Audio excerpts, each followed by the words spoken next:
Ibinaba na ni Dayan ang receiver sa cradle nito. Napakaiksi talaga ng pasensya niya ng umagang iyon. By the time na matapos na marahil ang palabas nila ni Edward, mawawala na ng tuluyan ng composure niya. For the good old days, bago binaligtad ni Edward ang tahimik niyang mundo. Dumating sa opisina ang kapatid na babae ni Edward, si Marga. Isang abogada at happily married rin sa isang abogado. Kapalagayang loob nito si Dayan. Kumusta ang future sister-in-law ko? Masayang bati nito at hinagkan si Dayan sa pisngi. You're lovelier now. Iba na talagang nagagawa ng pag-ibig.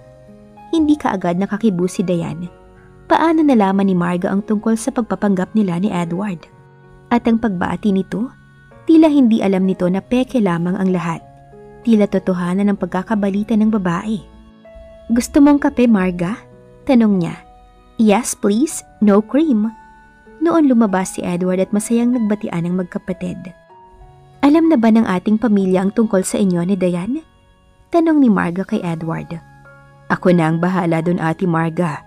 Huwag mo munang ipag-ingay ito dahil may binabalak akong isang sorpresa, okay? Ikaw ang bahala.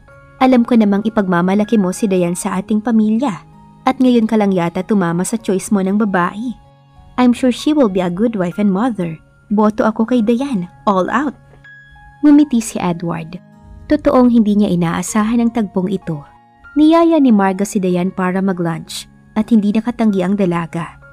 Gusto ko siyang bigyan ng mga babala tungkol sa'yo. Ani Marga sa natensyon na si Edward. Nag-uusap ang mga mata ni na Edward at Dayan. Hindi niya makalimutan ang pagsusumamo sa mga mata ng lalaki. Nasa ibabaw ng lahat at kahit na anong mangyari, ang kanilang pagpapanggap ay ililihim ng sekretarya kay Marga. She remembered what he said once, na ang lihim kapag na-ishare sa isang tao ay hindi na mananatiling lihim ito. Alam ni Dayan na ayaw ni Edward na malaman ng kapatid ang tungkol sa palabas nila. Marami silang napagkwentuhan habang kumakain sila sa restaurant. Natuklasan ni Dayan na gustong-gusto siya ng abogadang kapatid ni Edward. Na siya pa lamang ang inibita nitong kumain sa labas among Edward's many girlfriends in the past. Kapag nagkaanak na kayo ni Edward, magiging kamukha ng mga manalo ang inyong mga supling. Malakas ang dugo namin. Biglang na-imagine ni Dayan ang ilang maliliit na mga batang kamukha lahat ni Edward at napangiti siya. Ayoko din namang ako ang maging kamukha ng magiging anak namin, Aniya. Seryoso ka ba? You underestimate yourself, girl. Maganda ka, Dayan. You have natural beauty na gustong-gusto ng mga lalaki. Natawa ang dalaga. Nagdaan na sa opisina ang pinakamagandang babae sa bansa at nagkaroon ng kaugnayan kay Edward.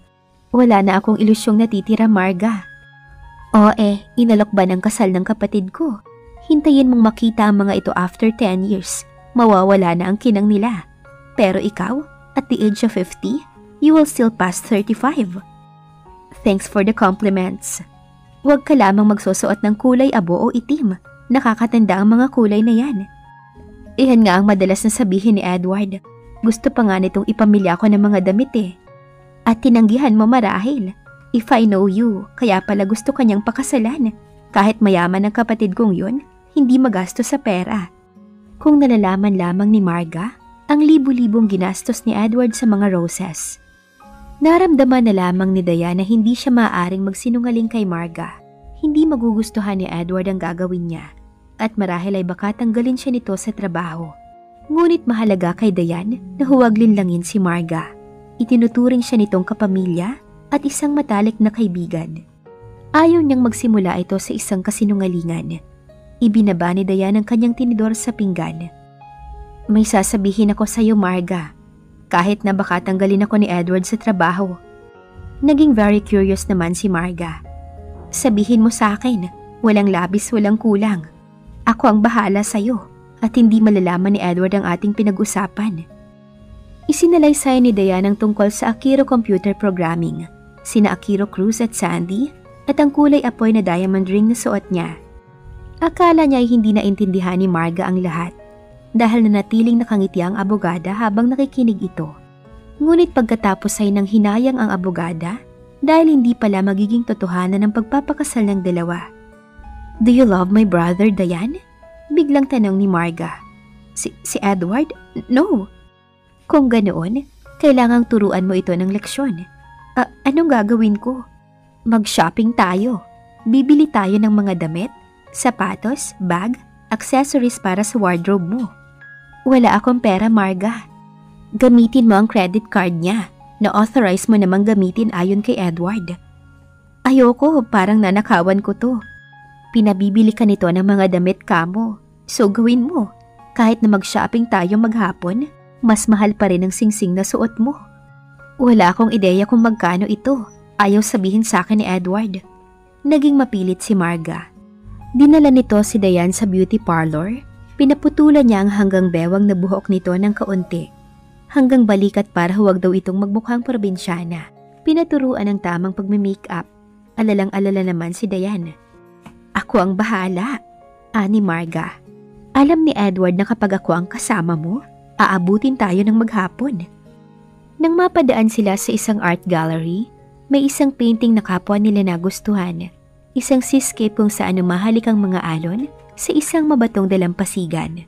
Nagpaalaala si Diane sa Isla Playa. Napaka-realistic nito na parang basa ang surface ng canvas. Gusto mong pumasok sa loob? Tanong ni Marga. Huwag na. Ayokong malaman na hindi ko kayang bilhin ang painting na yan. Tama ka. At marahil ay umuusok na sa galit ngayon si Edward dahil wala pa ang minamahal nitong sekretarya. Nag-dinner silang tatlo ng gabing iyon. Sinabi ni Marga sa kapatid na malaki ang nagastos niya sa credit card nito para ipamili si Diane. Nagkibit balikat lamang ang milyonaryo. Ngunit hindi maganda ang tinging ipinukol nito sa sekretarya na noon ay tila biglang namutla. Kinabahan si Diane. Inihatid nila si Marga sa airport dahil papuntang Cebu ito para sa isang kaso doon. Nagsimula namang magpanik si Diane nang ihatid na ito ni Edward sa kanyang tirahan. Nagpaliwanag siya tungkol sa credit card. Isasauli ko ang ilang mga damit, aniya. Babayaran ko sa iyo ang hindi ko maisasauli, pati yung ginasto sa beauty parlor. Hindi nag-aksaya ng panahon si Ate Marga para turuan kang maging isang manalo. Amused na wika ni Edward. Keep the clothes and everything you bought. Noon ko pa kasi sinasabing mag-shopping ka eh. Sorry talaga, Edward. Pagkapahin mo na lamang ako at amanos na tayo. Nakangiti na saad ng binata. Nagtimpla ng kape ang dalaga at naghain ng merienda. Huwag mo na lamang uuliting umalis sa opisina ng walang kapalit. Nahirapan ako nang wala ka. I know, kailangan mo ako bilang sekretarya. Kaya tapusin na natin itong pagpapanggap na magkasintahan tayo. Huwag kang kasi siguro. Nagbababalang tinig ni Edward.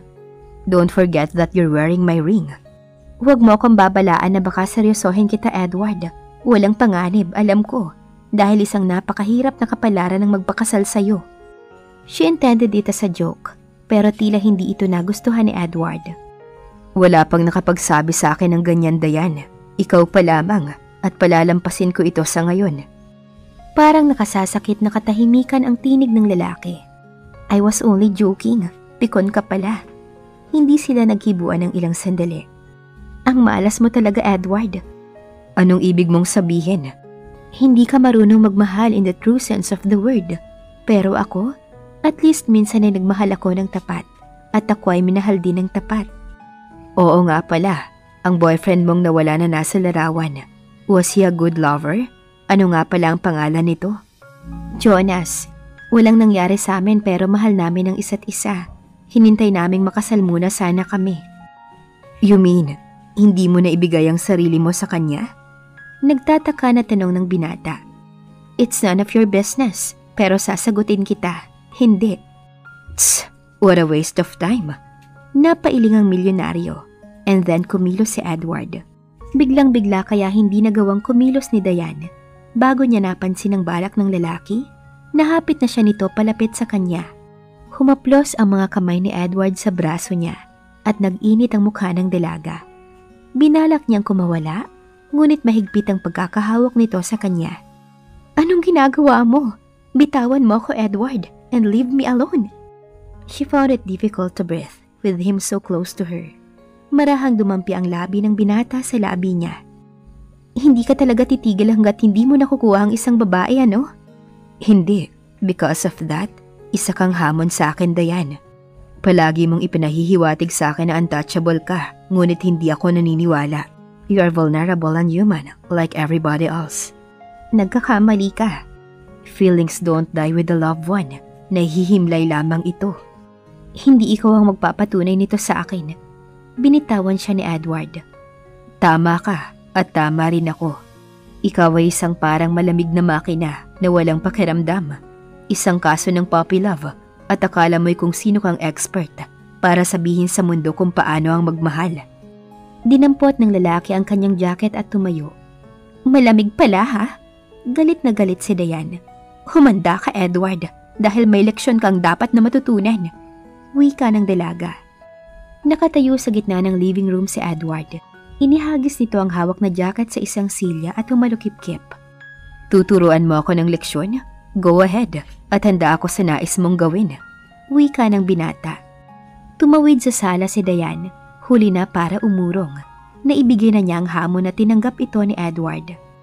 Kapag hindi niya na isagawa ito, pagtatawanan siya ni Edward at hindi siya patatahimikin ito. She looked up into his eyes so dark now with desire. Inilagay niya ang kamay niya sa batok ng binata. Ito ang kauna-unahang pagkakataon na lumapit siya sa lalaki of her own free will. Tumayo siya sa harap nito na parang pinag-aaralan ng mukha nito. The laugh lines around his eyes. Ang ilang puting buhok na nagsisimula ng lumitaw sa may noo nito. He had always been a very handsome man. Sa loob-loob ni Diane, maturity hits him.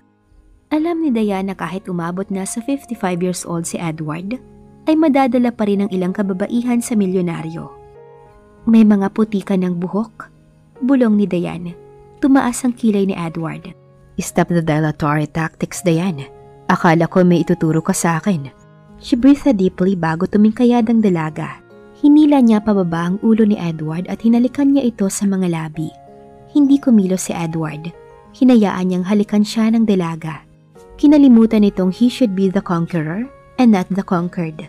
She forgot her rules. Hindi siya maaaring pagtawanan ni Edward. Inilapit ni Diane ang kanyang katawan against him. Kinubkob ng kamay niya ang buhok ng lalaki at muling ginawaran ng halik ang labi ng binata. See, alam ko kung paano magpadala ng lalaki. So hindi ako malamig na babae na walang alam. It's late, may pasok pa tayo bukas. Good night, Mr. Manalo. Saad ng dalaga na nahihiya sa sariling kumalas kay Edward. Sa pagdaan ng mga araw, pinananabikan ni Diane ang pagdating ni Edward sa opisina at hindi dahil sa trabaho. Gusto niyang palaging nakikita ang lalaki at maging malapit dito. Hindi ito maaari. Madalas niyang sabihin sa sarili. Ngunit alam niya kung ano ang nangyayari sa damdamin niya. She had fallen in love all over again sa isang lalaki na may puso na hindi pa nabibihag ng sino mang babae. Kung may puso nga ba si Edward Manalo? Nang pumayag siyang magpanggap na nobya ng kanyang boss, nasabi ni Diane sa sarili na hindi kasama ang kanyang puso sa usaping iyon. Huwag mo lamang sasalingin ang puso ko. Aniya noon kay Edward at natitiyak kong walang mangyayari sa atin. Sinali nga ba ni Edward ang puso niya? He had not even tried to charm nor seduce her. He had done it all unknowingly, and he would be horrified to know what he had done. Well, hindi kailanman malalaman ito ni Edward. Inilihim niya ang kanyang pagmamahal sa boss niya. Isa siyang professional secretary, at ito lamang ang papel na gusto niyang gampanan. Naging mahirap ang sumunod na araw, habang hinihintay nila ang final decision ni Akira Cruz tungkol sa binibili ni Edward na computer programming company nito. And all this time, panayang punta ni Sandy sa opisina para yayain si Edward kung saan-saan. Hindi naman makatanggi si Edward. Hindi malaman ni Diane kung ine-enjoy ito ng lalaki o pinagbibigyan lamang nito ang anak ni Akiro. Kung ano man ang totoo, hindi na ito mahalaga. Ikasasakit ng puso ni Diane ang bawat pagsama ni Edward kay Sandy. Natigagal siya sa sakit na nararamdaman niya. Inaaliw niya ang sarili sa pag-iisip sa mahabang linya ng mga babaeng nagdaan sa buhay ng binata. Isa lamang si Sandy sa mahabang listahan, she reminded herself. Ngunit ang mga anyo ng mga ito ay malabo sa gunita ng dalaga. Magkakamukha sila anyway. They were all beautifully cold. Bawat lalaki ay may nakaraan. Wika ni Rachel sa kanya. Hindi na mahalaga sa kanya ang nakaraan ni Edward. Kung nakatitiyak lamang sana siya na siya na ang magiging kapalaran nito. Ngunit kapag natapos na ang pagpapanggap nila, babalik na si Edward sa kanila sa mga nagagandahang mga babae tulad ni Sandy na marunong sa mga alituntunin ng Game of Love. Tulad ni Edward na naniniwala sa pleasure for tonight without concern for tomorrow. At alam niya na hindi siya kasama sa babae na magugustuhan nito. Paano aaminin ni Edward ang damdamin niya para kay Diane kung iba ang tingin ng dalaga sa kanya? Abangan sa susunod na kabanata. Please like, share, subscribe for more updates. Maraming salamat po.